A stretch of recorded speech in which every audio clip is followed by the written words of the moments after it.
Duerme con el relato completo de Boudica, cuando Europa estaba fragmentada, perdida entre guerras, sombras y reinos en ruinas. En las tierras brumosas de Britania surgió una mujer destinada a desafiar al imperio más poderoso del mundo. Su nombre, Boudica, sería recordado por siglos como símbolo de resistencia, coraje y libertad. Esta es su historia completa, desde los paisajes salvajes de la Britania celta hasta los campos de batalla que estremecieron al imperio romano. Relájate, cierra los ojos y viaja conmigo al corazón del pasado, a una época donde los druidas guardaban secretos antiguos, donde las reinas guerreras lideraban ejércitos y donde la dignidad de un pueblo enfrentó la maquinaria militar más sofisticada de su tiempo. En las colinas ondulantes del este de Britania, donde los ríos Yarwavin y Wensum serpenteaban entre valles fértiles, habitaba la tribu de los Aicinos, un pueblo celta orgulloso, cuyas raíces se hundían profundamente en siglos de tradición y honor. Sus tierras se extendían por lo que hoy conocemos como Norfolk, Suffolk y partes de Cambridgeshire, territorios ricos en recursos naturales que habían permitido el florecimiento de una civilización sofisticada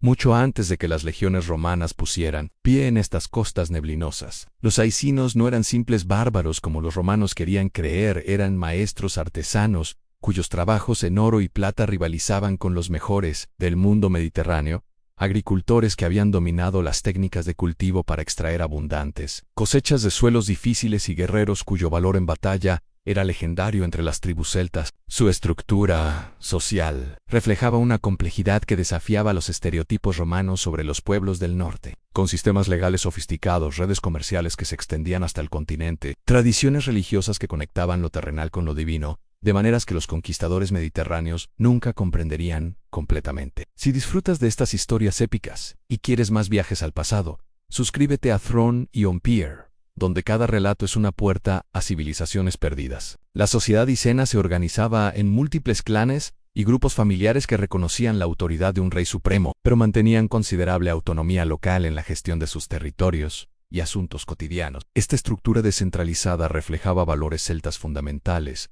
que priorizaban la lealtad personal y los lazos de parentesco sobre la obediencia ciega a autoridades distantes. Los Oppida, grandes asentamientos fortificados como el que existía en Caistoresti Edmund, servían como centros políticos, económicos y religiosos, donde se congregaban miles de personas durante festivales estacionales, asambleas tribales y ceremonias religiosas que marcaban el ritmo del año celta. Las defensas de estos lugares impresionaban incluso a observadores romanos, acostumbrados a obras militares monumentales con terraplenes de tierra que alcanzaban alturas de 6 metros o más, zanjas profundas que detenían asaltos frontales y empalizadas de madera que coronaban las murallas, creando barreras formidables contra enemigos. Dentro de estos recintos fortificados, arqueólogos han descubierto evidencias de talleres especializados donde artesanos producían cerámica fina, trabajaban metales preciosos, fabricaban armas de hierro de calidad excepcional y creaban objetos decorativos que demostraban tanto habilidad técnica como sofisticación estética. El comercio fluía constantemente a través de las tierras icenas con mercaderes que traían ámbar del Báltico, vino mediterráneo, aceite de oliva, cerámicas gala y objetos exóticos que encontraban su camino hasta estos mercados británicos, a cambio de metales esclavos, pieles, perros de caza muy valorados y grano de alta calidad que alimentaba poblaciones en el continente. Esta red comercial internacional demostraba que los aicinos participaban activamente en la economía del mundo antiguo, desafiando la imagen de aislamiento primitivo que Roma quería proyectar sobre los pueblos británicos. Throne y Empire te lleva a estos mundos olvidados. Suscríbete para más historias que te transportarán a través del tiempo. El poder político entre los aicinos no residía únicamente en la fuerza militar, sino en complejas redes de obligación recíproca y patronazgo que vinculaban a individuos y familias a través de toda la estructura social. Los reyes y reinas distribuían riqueza mediante elaborados banquetes ceremoniales, donde la generosidad del anfitrión determinaba su prestigio y autoridad, un sistema que los romanos observaban con incomprensión, al no reconocer la sofisticación económica y política de estas prácticas redistributivas. Las disputas se resolvían mediante asambleas donde los ancianos aplicaban leyes tradicionales preservadas en la memoria de los druidas, quienes habían memorizado códigos legales complejos que regulaban todo desde derechos de propiedad hasta procedimientos de divorcio, pasando por compensaciones por distintos tipos de ofensas. Esta tradición oral no significaba primitivismo, sino una elección cultural consciente que valoraba la memoria viva y la interpretación contextual sobre la rigidez de textos escritos, que podían volverse obsoletos o ser mal utilizados por autoridades arbitrarias. Las mujeres aicinas disfrutaban de derechos legales que habrían escandalizado. A los romanos podían poseer propiedades independientemente de padres o maridos, iniciar procedimientos de divorcio, heredar títulos nobiliarios, participar en asambleas políticas y en circunstancias apropiadas, gobernar tribus como reinas por derecho propio. Esta relativa igualdad de género tenía raíces en creencias religiosas celtas que reconocían poderes espirituales femeninos y asociaban a las mujeres con la tierra misma, con la soberanía territorial, con el conocimiento profético y con conexiones especiales con el mundo de los dioses. Las diosas celtas frecuentemente personificaban aspectos guerreros, además de atributos maternales, creando modelos divinos para mujeres que asumían roles militares y políticos que serían impensables en sociedades mediterráneas contemporáneas. Descubre más sobre estas culturas fascinantes en Throne y Empire. La vida religiosa permeaba cada aspecto de la existencia aicina, sin distinción clara entre lo sagrado y lo secular que caracterizaría posteriores tradiciones occidentales. Los druidas ocupaban posiciones únicas que combinaban funciones sacerdotales con roles educativos, legales, médicos, astronómicos y diplomáticos, convirtiéndose en depositarios indispensables de todo el conocimiento cultural que definía la identidad tribal. Su formación requería décadas de memorización intensiva, con estudiantes que dedicaban 20 años o más a absorber vastas tradiciones orales que abarcaban mitología, genealogías reales, precedentis legalis, conocimientos sobre plantas medicinales, ciclos celestiales y rituales apropiados para cada ocasión. Los romanos temían a los druidas precisamente por su papel en mantener la cohesión cultural celta y su capacidad para articular resistencia ideológica contra la dominación imperial, razón por la cual su persecución sistemática se convertiría en política oficial una vez consolidada la conquista. Los lugares sagrados salpicaban el paisaje iceno, desde arboledas de robles, donde se realizaban los rituales más solemnes, hasta manantiales considerados portales hacia el otro mundo, pasando por colinas específicas donde se creía que residían espíritus ancestrales. Las ofrendas rituales depositadas en ríos y pantanos incluían armas valiosas, joyas elaboradas y ocasionalmente sacrificios humanos que los arqueólogos han identificado mediante análisis de restos preservados en turberas ácidas. Estos depósitos no eran actos de desperdicio primitivo, sino gestos cargados de significado religioso y político donde la destrucción deliberada de objetos valiosos demostraba piedad, reforzaba lazos comunitarios, marcaba eventos históricos importantes y mantenía relaciones apropiadas con fuerzas sobrenaturales que controlaban fertilidad, victoria militar y prosperidad comunal. En Throne y Empire exploramos estos rituales ancestrales con profundidad y respeto. Los famosos Torquis de Snetisham, descubiertos en territorio iceno, representan algunas de las obras maestras más impresionantes del arte celta en metal precioso, con piezas que pesan varios kilogramos de oro y plata aleados con precisión técnica extraordinaria. Estos collares retorcidos requerían habilidades metalúrgicas sofisticadas, conocimiento de propiedades de aleaciones técnicas, de trabajo en frío y caliente y sensibilidad estética que producía diseños de belleza hipnótica basados en patrones geométricos y motivos naturales, transformados mediante abstracción característica del arte celta. Tales objetos servían múltiples propósitos, eran marcadores visibles de estatus social, regalos diplomáticos que sellaban alianzas políticas, ofrendas religiosas que honraban a los dioses, y depósitos de valor que concentraban riqueza tribal en formas portátiles. El descubrimiento de múltiples torquis enterrados juntos sugiere deposiciones ceremoniales, realizadas durante momentos de crisis o celebración, posiblemente relacionadas con ceremonias de coronación, tratados tribales, victorias militares, o peticiones divinas durante periodos de peligro. La calidad técnica y artística de estas piezas demuestra inequívocamente que los aicinos habían alcanzado niveles de sofisticación cultural que rivalizaban con cualquier civilización mediterránea, desafiando narrativas romanas sobre superioridad civilizacional que justificaban la conquista. Las reinas guerreras no eran anomalías en la sociedad celta, sino posibilidades reconocidas dentro de sistemas que valoraban competencia demostrada sobre género al determinar liderazgo, especialmente en circunstancias donde las cualidades necesarias incluían valor marcial, sabiduría estratégica,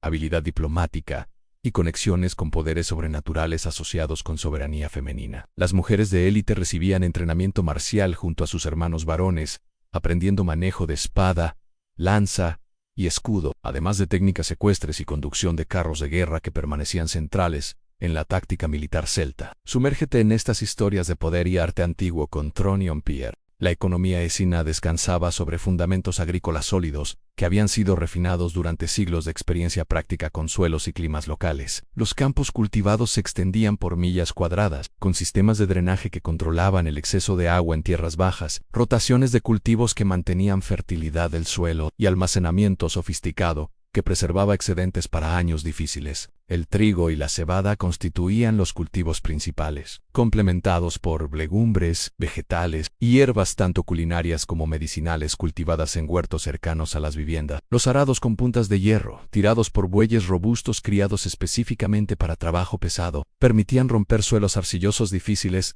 que antes habían sido impracticables para agricultura intensiva. Esta tecnología agrícola había expandido dramáticamente la capacidad productiva del territorio aicino, permitiendo sostener poblaciones más densas y liberando mano de obra para actividades especializadas, no directamente relacionadas con producción de alimentos. La ganadería complementaba la agricultura, con extensos rebaños de ganado vacuno que proveían carne, leche, cuero para múltiples usos, hueso para herramientas, y servían como unidades de valor en transacciones económicas antes de la adopción completa de monedas. Las ovejas suministraban lana para textiles, mientras que cerdos y aves de corral diversificaban las fuentes de proteína animal. Los caballos ocupaban un lugar especial en la cultura escina, valorados no solo por utilidad práctica en transporte y guerra, sino también por significado simbólico que los asociaba con divinidades, estatus aristocrático y poder sobrenatural. Las razas nativas británicas, aunque más pequeñas que los caballos mediterráneos, eran resistentes, adaptadas al clima húmedo y perfectamente adecuadas para tirar de los carros de guerra que caracterizaban la táctica militar celta. Explora la vida cotidiana de estas civilizaciones antiguas.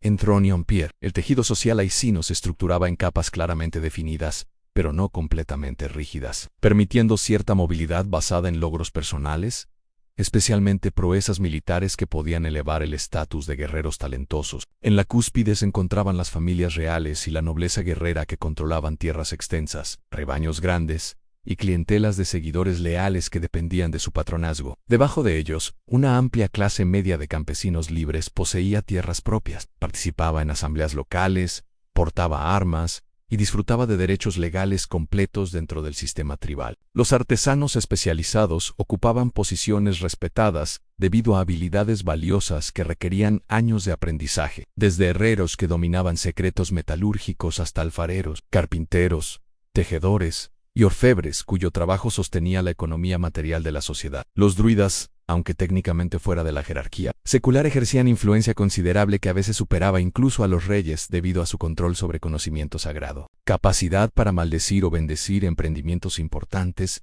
y papel como árbitros neutrales en disputas que podrían fragmentar la unidad tribal. En la base de la pirámide social se encontraban esclavos y siervos cuyo estatus difería significativamente de la esclavitud romana. Frecuentemente representaban deudas temporales que podían redimirse mediante servicio o pago con posibilidades de manumisión y ciertos derechos legales que protegían contra abusos extremos. Los prisioneros de guerra constituían otra fuente de mano de obra servil, aunque individuos con habilidades valiosas frecuentemente eran adoptados en la tribu después de períodos de servicio, reflejando la naturaleza relativamente fluida de las fronteras sociales celtas, comparadas con sociedades mediterráneas más estratificadas. Throne-on-Pierre revela las complejidades de estos mundos perdidos. La muerte del emperador Calígula en el año 41 después de Cristo llevó al poder a Claudio, un hombre que carecía de credenciales militares y enfrentaba escepticismo considerable sobre su capacidad para gobernar el vasto imperio que había heredado. La conquista de Britania ofrecía una oportunidad perfecta para establecer legitimidad mediante gloria marcial, reclamando un triunfo que había eludido incluso al divino Julio César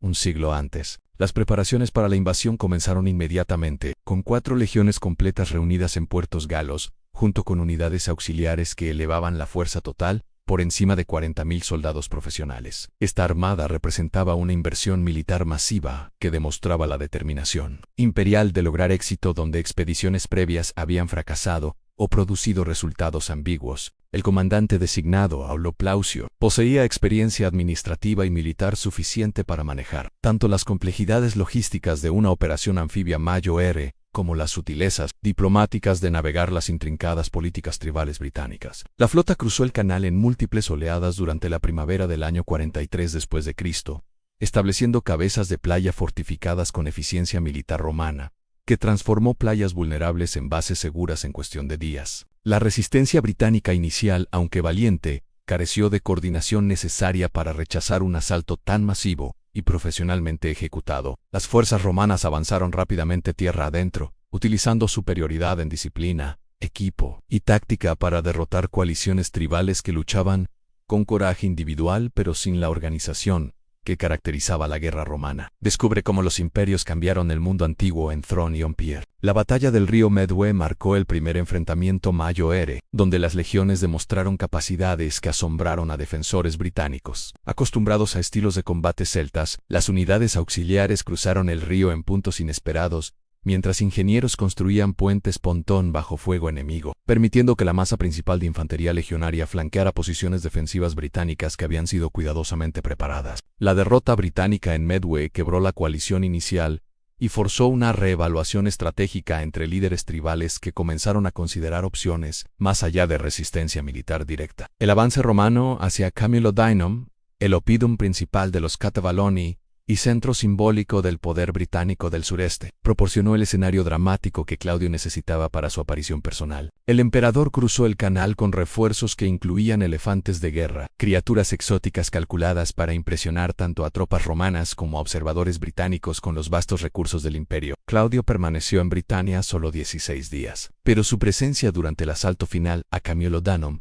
le permitió reclamar crédito personal por la conquista, mientras recibía la sumisión formal de numerosos líderes tribales. El establecimiento de control administrativo romano sobre territorios conquistados requería un balance cuidadoso entre dominación militar y acomodación política que Roma había perfeccionado durante siglos de expansión imperial. El sistema de reinos clientes ofrecía una solución elegante que permitía control efectivo con compromisos militares relativamente modestos, mientras proporcionaba caminos para líderes celtas ambiciosos que buscaban mantener estatus e influencia dentro del nuevo orden. Throne y Empire demuestra las estrategias que construyeron imperios. Prasutagus emergió como rey de los Cicenos durante este período de transformación dramática. Aunque las circunstancias exactas de su ascenso permanecen oscuras en fuentes históricas limitadas, los cicenos inicialmente habían resistido la invasión romana, posiblemente participando en coaliciones británicas más amplias que se opusieron al avance de Plosio, pero su posición geográfica relativamente distante de las principales rutas de invasión pudo haberles permitido evitar las derrotas devastadoras que sufrieron tribus más cercanas a las zonas de desembarco. Prasutagus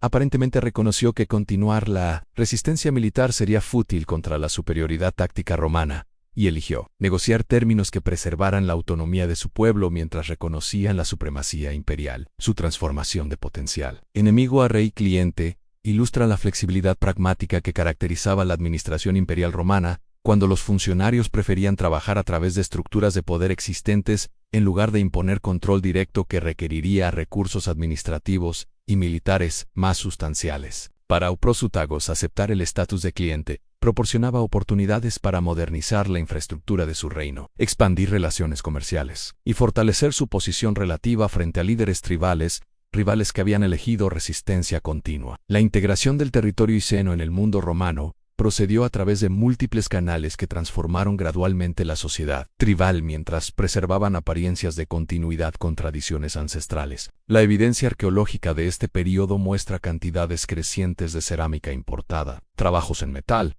y elementos arquitectónicos que indican relaciones comerciales expandidas y preferencias cambiantes entre las élites tribales. Las monedas romanas comienzan a aparecer en contextos arqueológicos con Mayo, frecuencia, sugiriendo la monetización gradual de una economía que previamente había dependido principalmente de trueque e intercambio de regalos. Estos cambios materiales reflejaban transformaciones más profundas en organización social conforme los conceptos legales romanos, prácticas administrativas y valores culturales comenzaban a penetrar la sociedad aicina. Suscribita Throne y Empire para más historias de transformación y poder. El proceso de romanización procedía a ritmos diferentes entre varios segmentos de la sociedad asina, creando tensiones que eventualmente contribuirían a la rebelión que sacudiría a Britania. La aristocracia tribal, incluyendo a Prasutagus y su corte, adoptaban costumbres romanas con mayor rapidez, reconociendo las ventajas que el favor imperial podía proporcionar en términos de riqueza, poder y prestigio. Estos nobles comenzaron a construir residencias al estilo villa, usaban vestimenta romana, educaban a sus hijos en lengua y literatura latinas, y participaban en ceremonias imperiales que demostraban su lealtad al nuevo orden. Sin embargo, la población más amplia de agricultores artesanos y trabajadores experimentaba la romanización principalmente a través de cargas aumentadas como impuestos más elevados que debían pagarse en moneda romana, en lugar de productos agrícolas, reclutamiento militar que llevaba a jóvenes lejos de sus comunidades para servir en guerras distantes e interferencia con prácticas religiosas tradicionales que habían dado significado y estructura a sus vidas durante generaciones. Estas presiones generaban resentimiento profundo entre segmentos de la población que percibían pocos beneficios del acomodo de sus líderes con la autoridad imperial, creando divisiones internas que debilitaban la cohesión social que había caracterizado la sociedad haicina previa a la conquista. Las tensiones religiosas resultaban particularmente problemáticas ya que funcionarios romanos gradualmente restringían prácticas celtas tradicionales que entraban en conflicto con la ley imperial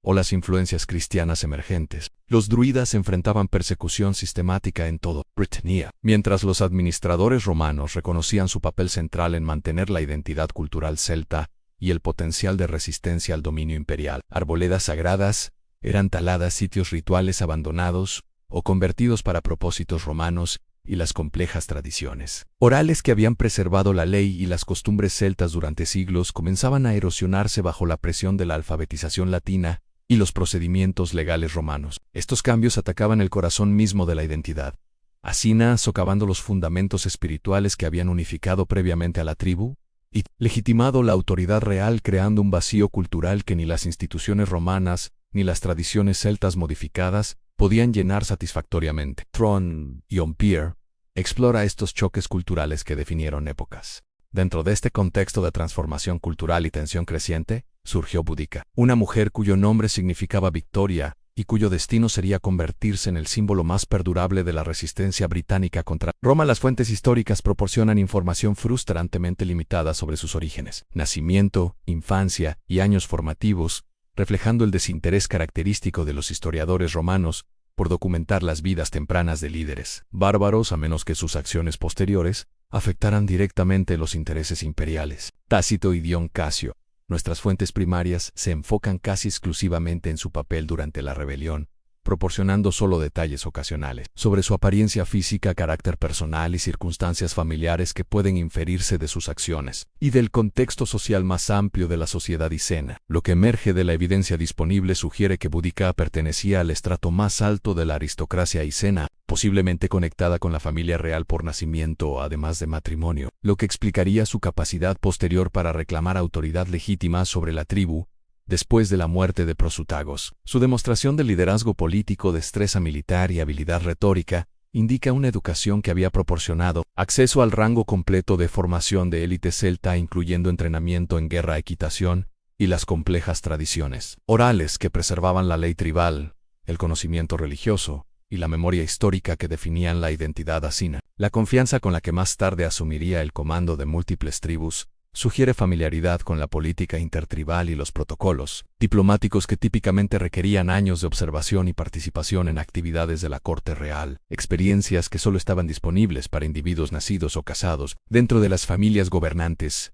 más poderosas. Descubre más sobre estas figuras legendarias en Throne y Ompier. El matrimonio entre Boudica y Prosutagos probablemente ocurrió durante finales de los años 40 o principios de los 50 después de Cristo, mientras el reino haicino se adaptaba a su nuevo estatus como estado cliente romano. Esta unión representaba mucho más que una relación personal entre dos individuos, constituía una alianza política crucial que fortalecía el reclamo de Prosutagos a la autoridad real mientras potencialmente unía a diferentes facciones dentro de la tribu que podrían haber competido por el liderazgo. Las costumbres matrimoniales celtas diferían significativamente de las prácticas romanas, permitiendo mayor autonomía femenina y reconociendo los derechos de propiedad independientes de las mujeres, tradiciones legales que resultarían cruciales en las disputas posteriores sobre sucesión y herencia que contribuyeron al estallido de la rebelión. El papel de Boudica como reina consorte involucraba responsabilidades mucho más allá de deberes ceremoniales o gestión doméstica. Las reinas celtas servían como socias políticas activas que participaban en negociaciones diplomáticas, planificación militar y ceremonias religiosas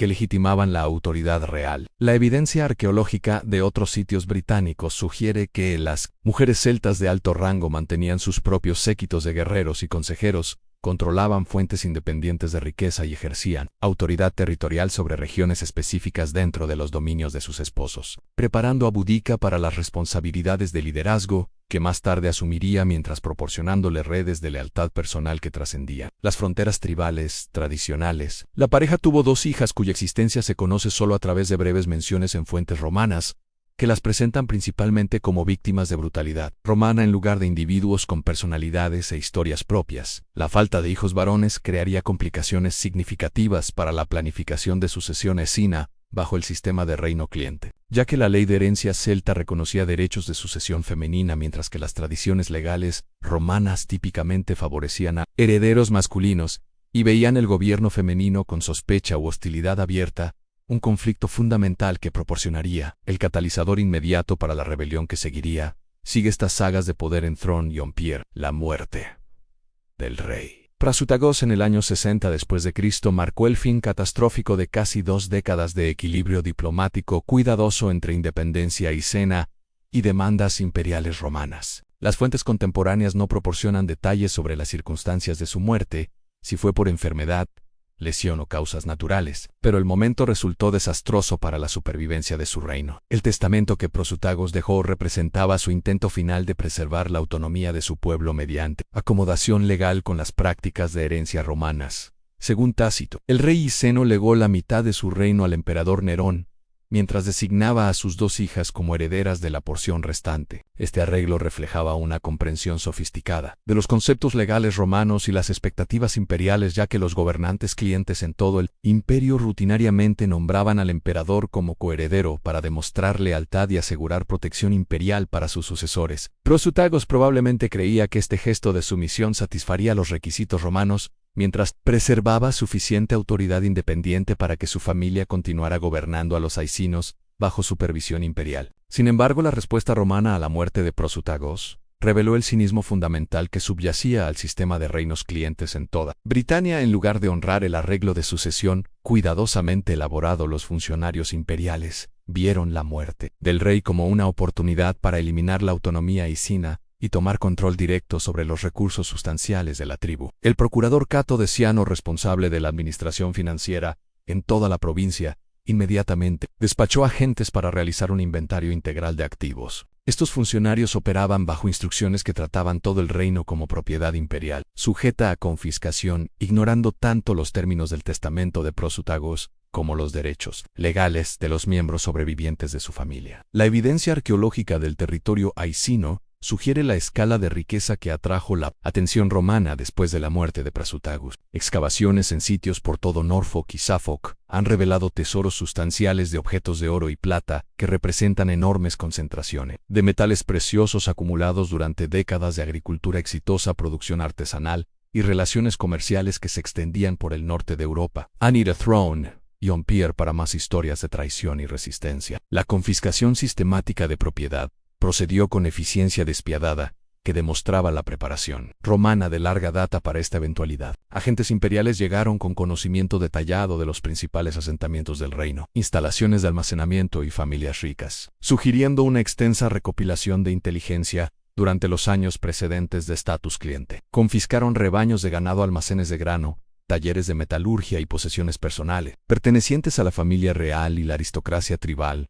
Las confiscaciones se extendieron más allá de la riqueza material para incluir esclavos, derechos sobre la tierra y privilegios territoriales que formaban la base del poder político y económico. La justificación legal para estas incautaciones descansaba en reclamos romanos de que los reinos clientes existían solo por tolerancia imperial y no poseían derechos inherentes a la independencia o autogobierno. Los teóricos legales imperiales argumentaban que las tribus bárbaras carecían de la sofisticación civilizacional necesaria para la verdadera soberanía, y por lo tanto mantenían sus territorios como concesiones condicionales del emperador, en lugar de posesiones independientes. Esta interpretación permitía a los administradores romanos tratar la muerte de Prasutagos como la terminación automática de la autonomía política isina, reduciendo a la tribu al estatus de territorio provincial administrado directamente y sujeto a impuestos imperiales estándar y gobernanza. El tratamiento de Boudica misma durante este período de confiscación reveló la brutalidad particular que los funcionarios romanos reservaban para aquellos que desafiaban su autoridad. Según Tácito, fue públicamente azotada como castigo por protestar la incautación de la propiedad de su familia y la violación de los arreglos testamentarios de su esposo. Este castigo llevaba un profundo significado simbólico dentro de los contextos culturales, tanto romanos como celtas, ya que el azotamiento público típicamente se reservaba para esclavos y criminales en lugar de individuos libres de alto estatus social. La humillación deliberada de la reina Isena demostraba el desprecio romano por los conceptos celtas de dignidad real mientras servía como advertencia a otros líderes tribales que pudieran considerar resistencia a las demandas imperiales. La violencia sexual infligida a las hijas de Boudica representaba un asalto aún más devastador contra la autoridad real aicina y los valores culturales celtas. Soldados romanos violaron a las jóvenes mujeres en circunstancias que sugieren política deliberada en lugar de comportamiento criminal aleatorio. Esta brutalización sistemática servía a múltiples propósitos dentro de la estrategia colonial romana. Eliminaba potenciales reclamantes a la sucesión real. Isina demostraba la impotencia de los líderes celtas para proteger a sus propias familias,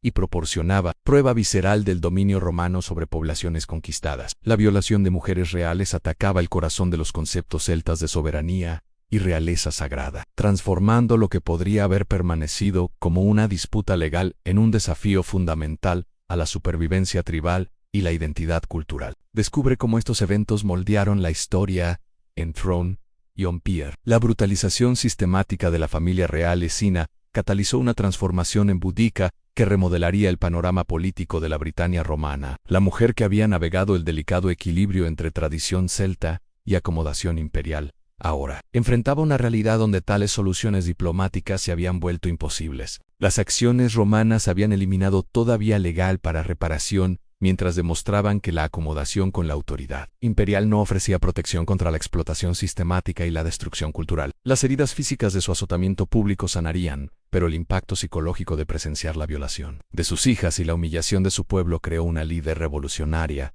cuya furia pronto encendería el desafío más serio al dominio romano en la historia de Britania. La evidencia arqueológica del territorio iseno durante los meses siguientes a la muerte de Prosutagos revela las condiciones materiales que moldearon la transformación de Boudica de reina consorte a líder guerrera. Las excavaciones en asentamientos importantes muestran signos de abandono apresurado con objetos valiosos, enterrados en scandites cuidadosamente disimulados que sugieren preparación sistemática para el conflicto. La distribución de estos depósitos a través del este de Anglia indica planificación coordinada en lugar de pánico aleatorio, ya que los líderes tribales posicionaban recursos para apoyar operaciones militares extendidas, mientras negaban a los esfuerzos de confiscación romanos. El descubrimiento de cachés de armas en sitios por todo Norfolk y Suffolk demuestra que las preparaciones militares comenzaron casi inmediatamente después de las incautaciones romanas iniciales, con herreros trabajando frenéticamente para producir puntas de lanza, hojas de espada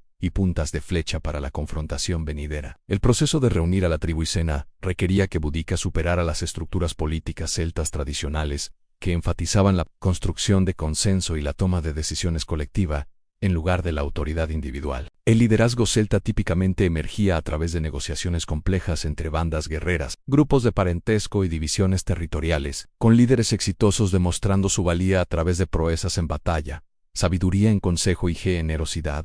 Al redistribuir riqueza, la posición de Boudica como viuda del antiguo rey proporcionaba cierta legitimidad, pero las prácticas de sucesión celtas requerían demostración activa de capacidades de liderazgo en lugar de herencia pasiva de autoridad. Su capacidad para transformar el agravio personal en causa tribal dependía de convencer a facciones diversas de que las acciones romanas amenazaban no meramente a la familia real, sino toda la fundación de su sociedad. Subscribe The Throne y Empire para más relatos de transformación y venganza. Las dimensiones religiosas del surgimiento de Boudica como líder guerrera se basaban en creencias celtas profundamente arraigadas sobre la sanción divina para la acción militar y la naturaleza sagrada de la resistencia a la dominación extranjera. Las tradiciones de guerra celta enfatizaban la importancia de la aprobación sobrenatural para empresas militares importantes, con druidas interpretando presagios, realizando rituales sacrificiales e invocando protección divina para guerreros que se preparaban para la batalla. La humillación pública de Boudica y la violación de sus hijas proporcionaban evidencia simbólica poderosa del descontento divino con el dominio romano,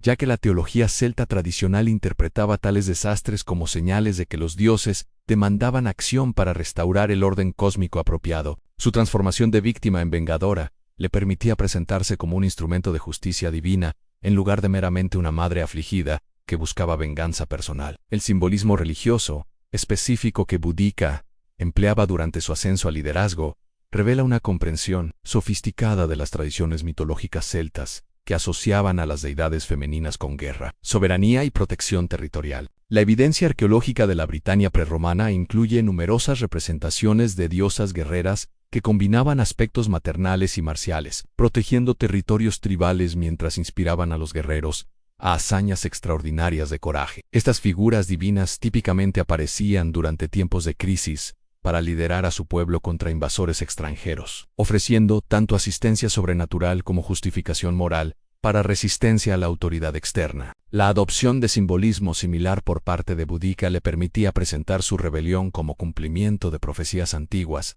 en lugar de respuesta desesperada a circunstancias inmediatas, conectando su causa personal con narrativas míticas que resonaban profundamente en la conciencia cultural celta. La expansión de la coalición de Boudica, más allá de la tribu Icena, requería negociaciones diplomáticas aún más complejas con líderes que tenían sus propios agravios contra el dominio romano, pero también sus propias ambiciones territoriales y rivalidades tribales. Los Trinovantes, cuyas tierras alrededor de Camilodunum habían sido sistemáticamente confiscadas para asentamiento colonial romano, representaban los aliados más naturales para la rebelión icena. Su población había soportado años de desplazamiento, supresión cultural y explotación económica que creaba resentimiento generalizado contra la autoridad imperial. Sin embargo, las hostilidades tradicionales entre los icenos y trinovantes, arraigadas en siglos de disputas territoriales y robos de ganado, requerían gestión cuidadosa para evitar que rivalidades antiguas socavaran la coalición antirromana. Thrawn y Ompierre te lleva al corazón de estas alianzas imposibles. El momento de la rebelión de Boudica demostró pensamiento estratégico sofisticado que aprovechaba las disposiciones militares romanas y las circunstancias políticas imperiales. Algoburn, Suetonio Paulino había comprometido la mayor parte de las fuerzas legionarias de Britania a una campaña importante contra los druidas en Mona, dejando las regiones orientales de la provincia defendidas solo por unidades auxiliares y milicias coloniales de confiabilidad cuestionable. El ataque a Mona representaba la culminación de los esfuerzos romanos para eliminar la influencia druídica en toda Britania, ya que los administradores imperiales reconocían el papel de los druidas en mantener la resistencia cultural celta y coordinar la oposición al dominio romano. La concentración de recursos militares en esta campaña distante creó una oportunidad estratégica que los asesores militares de Boudica reconocieron y explotaron con efectividad notable. El significado religioso del asalto romano a Mona proporcionaba motivación adicional para que las tribus celtas en toda Britania apoyaran la rebelión de Boudica. Anglesey había servido durante siglos como el centro principal del aprendizaje druídico y la autoridad religiosa celta, atrayendo estudiantes y peregrinos de todo el mundo celta. Las arboledas sagradas de la isla contenían los santuarios más importantes y sitios rituales de la religión celta británica, mientras que sus druidas preservaban las tradiciones orales que mantenían las leyes tribales, genealogías y prácticas culturales. La decisión romana de destruir estos centros religiosos representaba un asalto fundamental a la civilización celta que trascendía las fronteras tribales y creaba motivación compartida para resistencia entre poblaciones que de otro modo podrían haber permanecido neutrales en conflictos puramente políticos. Los desafíos prácticos de coordinar la rebelión entre múltiples tribus requerían redes de comunicación sofisticadas y planificación logística que se basaba en relaciones comerciales, celtas existentes y conexiones de parentesco. La evidencia arqueológica sugiere que la Britania prerromana poseía sistemas de caminos bien desarrollados y redes de transporte fluvial que facilitaban la comunicación regular entre territorios tribales. Estos sistemas de infraestructura existentes proporcionaban la base para la coordinación rebelde, mientras permitían que los agentes de Boudica se movieran entre territorios tribales sin atraer atención romana. El uso de festivales celtas tradicionales y reuniones religiosas como cobertura para planificación militar permitía a los líderes rebeldes coordinar sus actividades mientras mantenían la apariencia de prácticas culturales normales. Anita Thrawn y Ompierre para más estrategias que cambiaron el destino de naciones. La selección de Camilodunum como primer objetivo de la rebelión demostró la comprensión sofisticada de Boudica tanto de estrategia militar como de guerra psicológica. La antigua capital trinovante había experimentado transformación sistemática desde la conquista romana, evolucionando de un oppidum celta en el principal asentamiento colonial de la provincia y centro administrativo. La importancia simbólica de la ciudad se extendía mucho más allá de su valor militar inmediato, ya que Camilodunum representaba la manifestación física de la autoridad imperial romana en Britania. Su destrucción enviaría ondas de choque por toda la provincia, mientras proporcionaba prueba concreta de que el poder romano podía ser desafiado, derrotado por resistencia celta coordinada. El asalto a Camiododainum comenzó con ferocidad que tomó completamente desprevenidos a los colonos romanos acostumbrados a 2 décadas de ocupación pacífica. Las defensas de la ciudad, diseñadas más para impresionar visitantes que para resistir asaltos militares serios,